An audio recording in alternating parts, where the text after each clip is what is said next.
Hello les amis, j'espère que vous allez bien. Aujourd'hui, je vous présente ma recette de mayonnaise avec laquelle vous pouvez accompagner vos fritures, vos petits légumes comme ce que je suis en train de faire. Ou bien ça peut vous servir même comme sauce vinaigrette. Donc je ne vais pas trop parler, je vais vous laisser avec la vidéo. Alors comme ingrédient, on aura besoin d'huile. Vous prenez une huile de votre choix. On aura besoin de vinaigre ou de citron.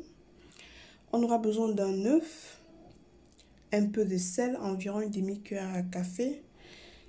Voilà ma petite touche. Et ici, j'ai un mélange d'épices, du paprika fumé, de l'ail, du gingembre et de l'oignon en poudre. Le tout en très petite quantité. On n'a pas besoin de trop. On a besoin également du miel, du poivre blanc. Donc, principalement, c'est ce dont on a besoin pour notre recette.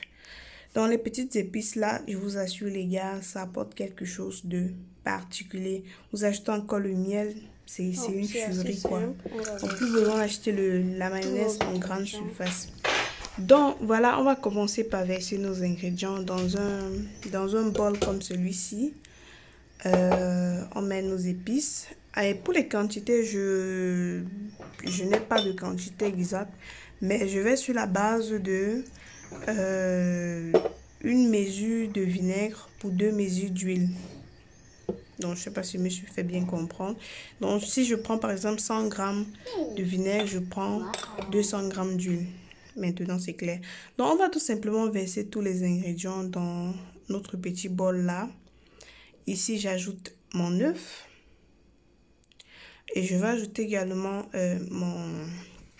comment on appelle, le vinaigre. Donc, je vais ajouter 2 cuillères à soupe de vinaigre. De miel. Les amis, je suis fatiguée. Il est assez tard. Donc, j'ajoute mes 2 cuillères dans mon mélange. Et voilà, je vais rajouter également du poivre blanc.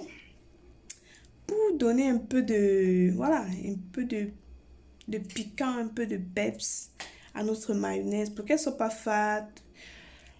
Qu'elle ait vraiment du goût quoi. Donc je rajoute mon poivre blanc là et je vais tout simplement mixer.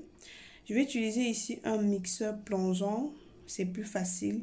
Donc je vais mettre le mixeur au fond de mon bol et je vais allumer.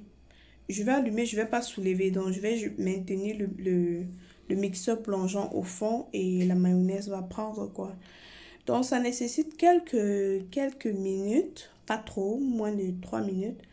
Normalement, la mayonnaise aura pris. Après, maintenant, ça dépend de ce que vous voulez comme consistance.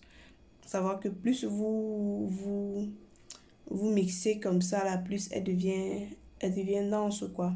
Et il faut aussi tenir compte du fait que en mettant au frigo ou je sais pas trop quoi, elle se densifie davantage. Donc, voilà. Le résultat que j'ai obtenu, vous voyez que comme mayonnaise, elle est assez légère. Mais rassurez-vous, une fois reposée, elle va se densifier. Si vous l'utilisez comme sauce vinaigrette, il faut tout simplement, elle est juste tout simplement parfaite quoi. Donc voici ma mayonnaise, elle est prête, elle est très bonne. Je vous invite à reproduire la recette chez vous et venez me dire en commentaire. Je vous attends. N'hésitez pas à me laisser un